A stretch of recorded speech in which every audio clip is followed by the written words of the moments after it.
이 테스트에서 높은 점수가 나오면 성공할 확률이 매우 높습니다. 낮게 나오면 안타깝지만 성공 확률은 제로에 가깝죠. 그러나 낙담하지 마세요. 오늘 소개하는 책을 통해 그 확률을 높일 수 있습니다. 테스트는 영상 중반부에서 확인하실 수 있습니다. 먼저 이 이야기를 들려드릴게요. 화면에 나오는 여자의 의족은 다른 사람들과는 확연히 다르죠. 이는 영화를 위해 제작된 것이 아니었습니다. 이 의족은 에이미 멀린스가 자신을 위해 제작한 겁니다.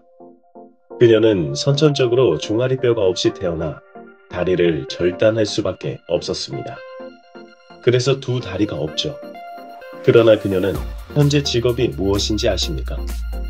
그녀는 운동선수이면서 모델이기도 하고 영화배우이기도 하며 동기부여 강연자로 한계를 뛰어넘는 전설적인 여성이라는 칭호가 따릅니다.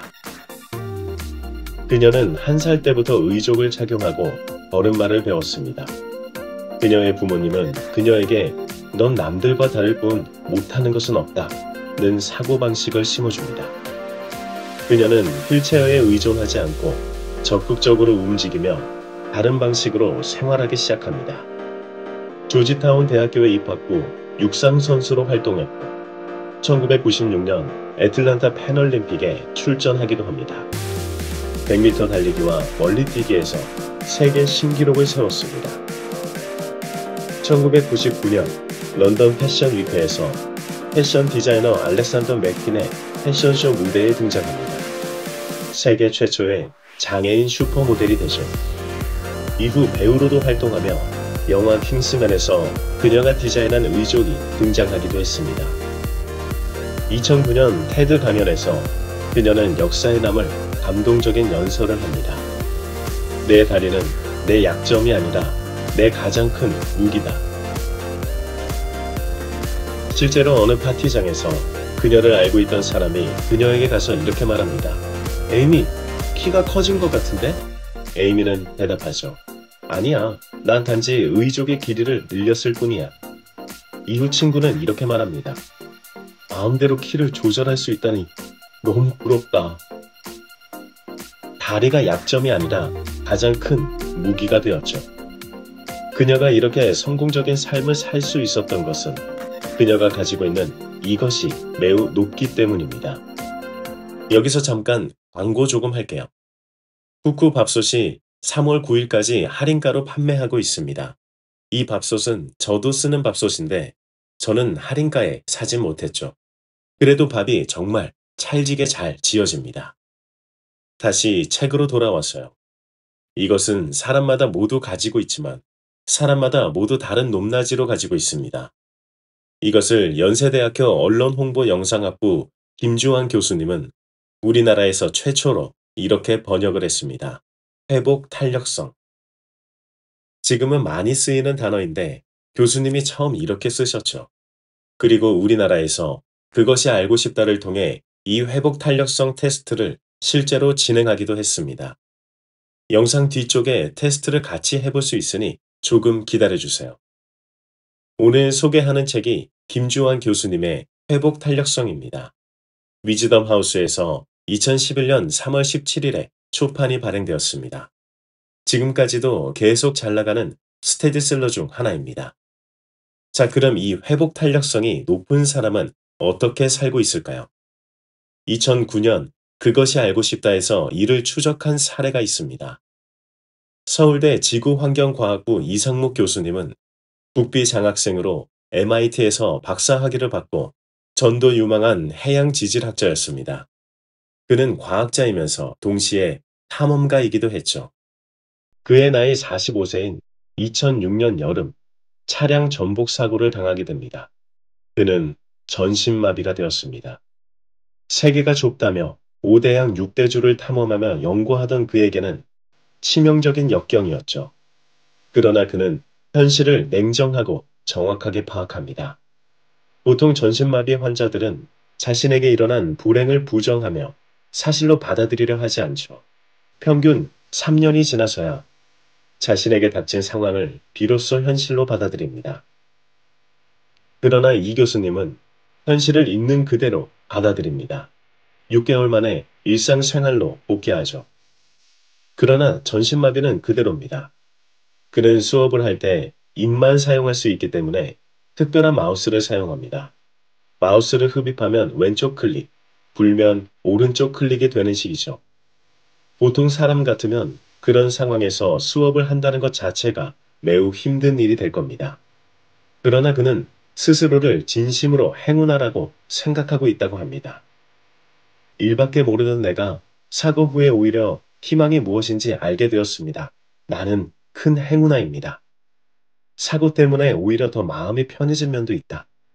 할 수 없는 일에 매달리고 집착하기보다는 할 수 있는 일에 집중하는 것이 더욱 중요하다.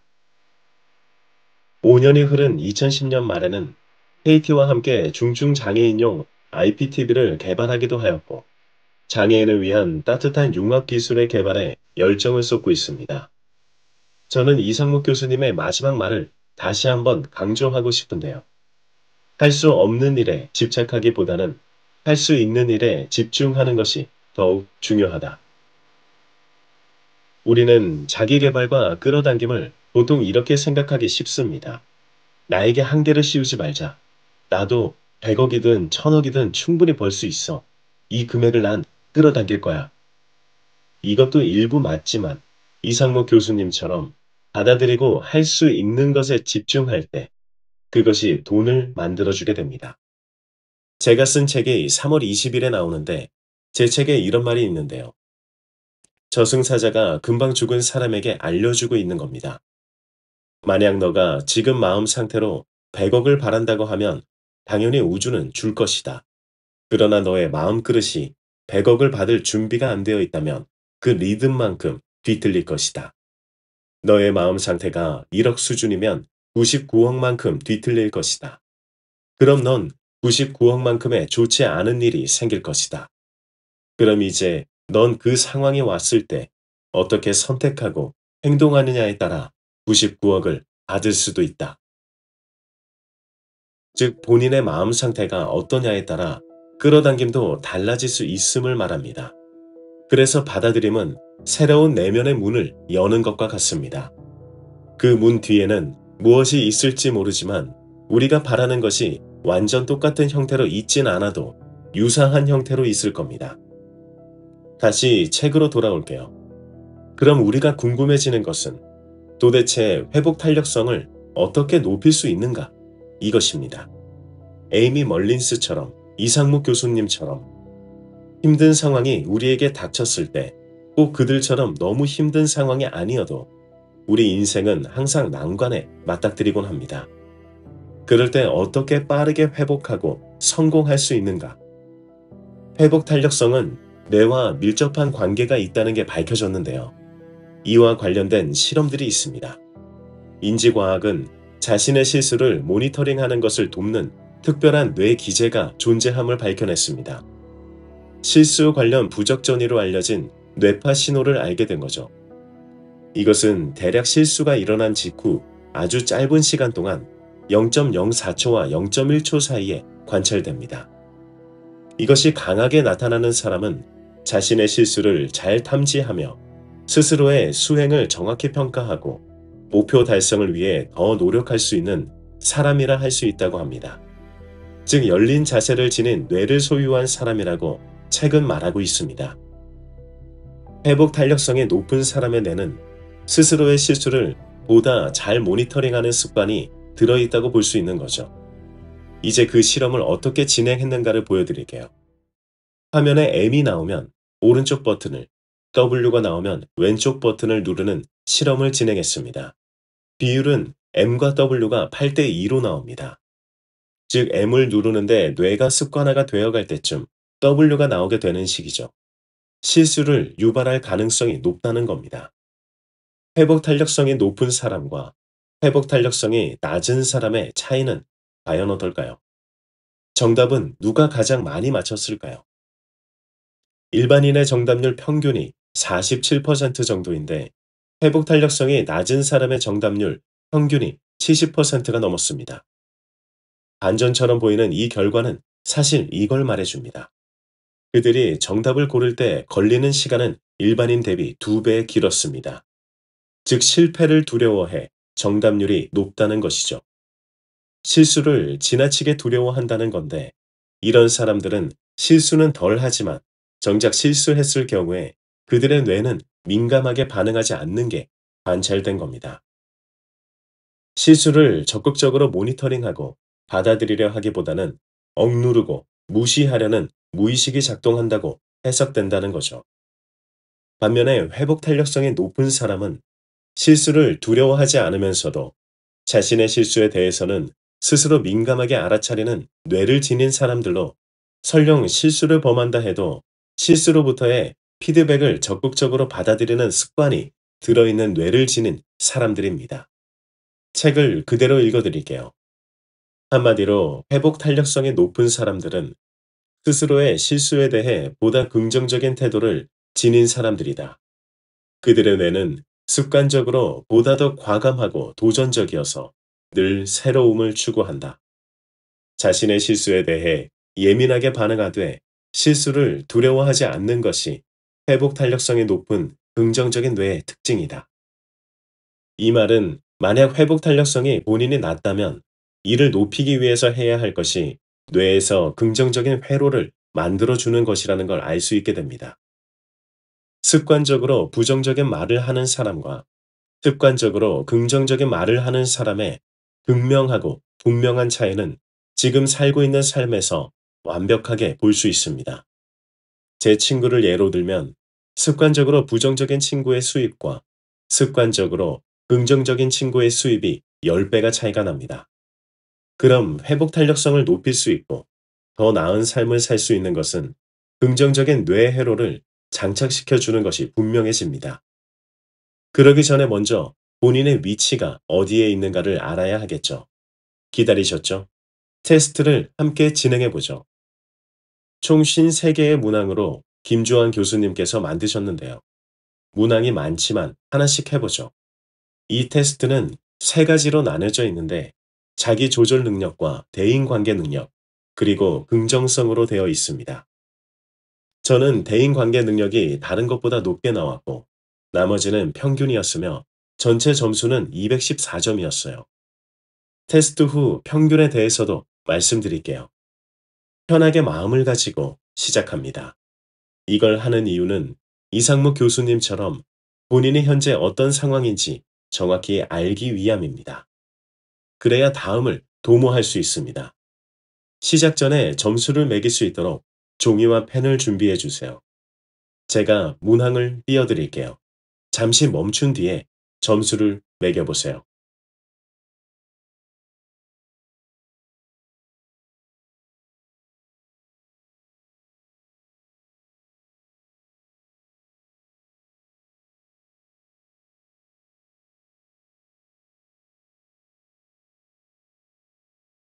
자, 이제 채점 방법인데요.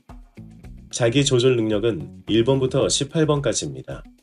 여기서 4, 5, 6, 10, 11, 12, 16, 17, 18번에 적으셨던 점수는 해당 점수에 6을 뺀 점수를 기록해 주세요.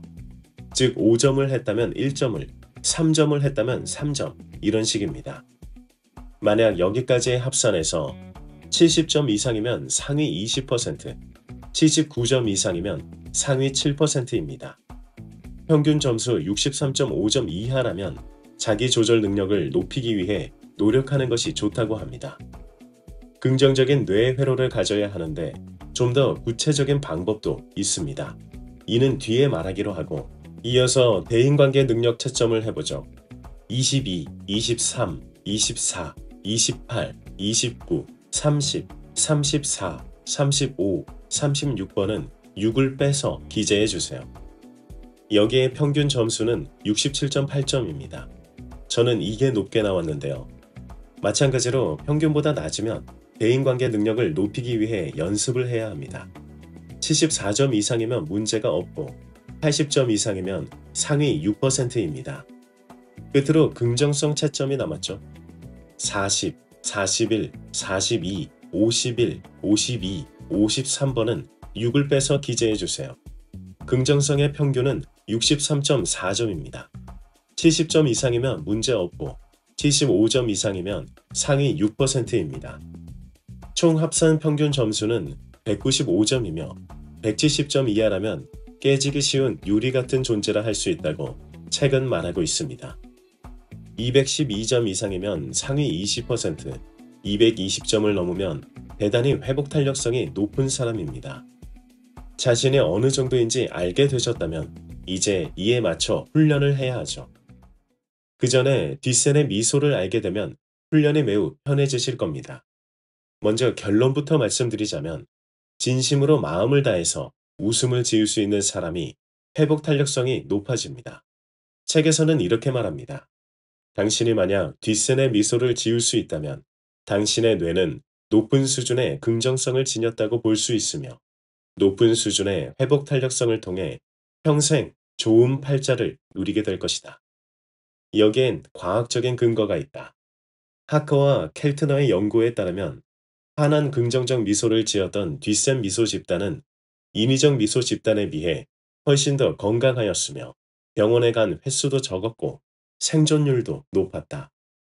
결혼 생활에 대해서도 훨씬 높은 만족도를 보였으며 이혼율도 더 낮았다. 평균 소득 역시 뒷셈 미소 집단이 훨씬 더 높았다. 한마디로 같은 해에 같은 대학을 졸업한 여대생들 중에 뒷셈의 미소를 지었던 여성들이 훗날 더 좋은 삶을 살고 있음이 밝혀진 것이다. 이 실험은 한 대학의 졸업 앨범에서 광대가 올라가고 눈도 반달 모양으로 웃는 사람을 추적하여 연구한 겁니다. 이를 뒷센의 미소라 부릅니다. 웃을 때 광대뼈 근처와 눈꼬리 근처의 얼굴 표정을 결정짓는 근육을 뒷센이 발견해서 이름 붙여졌죠. 반면에 인위적인 미소는 눈은 그대로 있고 광대만 올라간 미소입니다. 이 연구 결과는 예쁘냐 안 예쁘냐 하는 외모는 그 사람의 건강이나 행복한 결혼 생활 혹은 소득 수준과 아무런 상관이 없는 것으로 나타나기도 합니다. 테스트에서 회복 탄력성이 낮게 나왔다면 먼저 뒷센의 미소를 짓는 연습부터 해보는 걸 추천드립니다. 웃는 자신의 얼굴을 자주 보면 뇌 속에 긍정적인 회로가 형성되기 시작할 것이고 3개월이면 부정적이었던 나는 아예 없어질 것이라고 책은 알려주고 있습니다. 책에서 또 가장 마음에 든 문구를 그대로 읽어드릴게요. 그것이 세상의 이치이자 행복의 원리이다. 남을 행복하게 해줘야만 우리는 스스로 행복해질 수 있다. 우리의 뇌는 그렇게 진화되어 왔다. 공동체의 행복에 봉사하도록 우리의 뇌는 프로그램되어 있는 것이다. 이는 정말 많은 생각을 하게 해줍니다. 유발 하라리의 사피엔스에서 우리 조상인 호모사피엔스가 다른 인간 종족인 네안데르탈인과 달리 오래 살아남을 수 있었는가? 라는 질문에서 답은 호모사피엔스만이 공동체 협력을 알았다고 설명합니다. 진화적으로도 맞다는 이야기가 되죠. 또한 이 이야기는 이것도 담겨 있습니다. 내가 원하는 것은 상대의 손에 항상 들려 있습니다. 즉 내가 행복을 바라면 상대의 손에 내 행복이 들려져 있다는 거죠. 그럼 그 행복을 얻으려면 상대를 행복하게 해줘야 나도 얻을 수 있다는 겁니다. 함께 살기 위해 인간은 이미 디자인된 존재라고 할 수 있죠. 결국 우리 인간은 즐겁게 살기 위해서 태어났을지도 모른다고 생각이 들기도 하는데요. 서로 행복을 나눠줘야 행복해질 수 있기 때문입니다. 긍정성이 높아지면 남을 더 배려하고 더 도와주고 기부와 봉사 활동도 더 많이 하게 된다는 많은 연구가 있습니다. 우리나라에서는 연구 필요 없이 그걸 몸으로 보여주시는 분이 있죠. 진우션의 션님이 그렇지 않을까요? 이분은 기부 액수가 보통 사람들이 자기 것이길 바라는 액수가 됩니다. 책은 이렇게도 말해줍니다. 남을 배려하고 봉사하는 착한 마음으로 살면 그것이 자신에게 복으로 돌아온다는 것은 이제 단순히 도덕적인 이야기만이 아닌 과학적으로 입증된 사실입니다. 그러나 저는 여기서 바라고 도와주는 것은 도와주지 않는 것과 같다고 말씀드리고 싶습니다. 바라고 도와주는 것은 책에서 말하는 세상의 이치에 이미 어긋나기 때문입니다. 한편 즐겁게 살기 위함이라 말씀드렸는데요. 이는 자기 조절 능력과도 깊은 연관이 있습니다. 회원 전용 영상에서는 더 많은 부분을 들으실 수 있는 점 참고 부탁드립니다. 책에서는 이렇게 말합니다. 자기 조절 능력은 어려운 상황이 닥쳤을 때 첫째로 스스로의 부정적 감정을 통제하고 긍정적 감정과 건강한 도전 의식을 불러일으키며 둘째로 기분에 휩쓸리는 충동적 반응을 억제하고 마지막으로 자신이 처한 상황을 객관적이고도 정확하게 파악해서 대처 방안을 찾아낼 수 있는 능력이다. 자기 조절 능력만 높아도 어려운 상황을 극복해서 성공할 수 있는 확률이 더욱 높아질 수 있음을 말해줍니다. 책에서는 이런 능력들을 키우는 실질적인 방법들을 과학적인 근거와 더불어 설명을 해주고 있습니다. 저는 곧 나올 제 책에서 이렇게 쓰기도 했는데요. 의식이 너를 하도 사랑해서 너가 깨닫지 못하면 계속 같은 일을 너에게 반복적으로 보여줄 것이다. 그때 너가 하는 선택에 따라 너의 마음 크기가 달라질 것이다.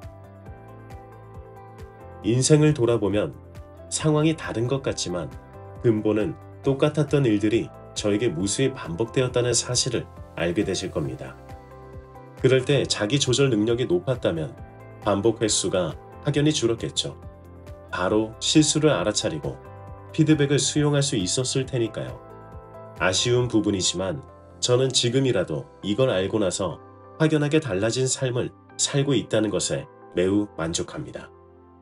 자기 조절 능력을 높이게 되면 우리가 바라는 것에 확실하게 도달할 수 있게 될 겁니다. 더 상세한 방법들이 책에 있으니 한번 구입해 보시는 것을 강력히 추천하는 책입니다. 마음이 편안해지고 본인이 성장하는 걸 느끼실 수 있을 겁니다.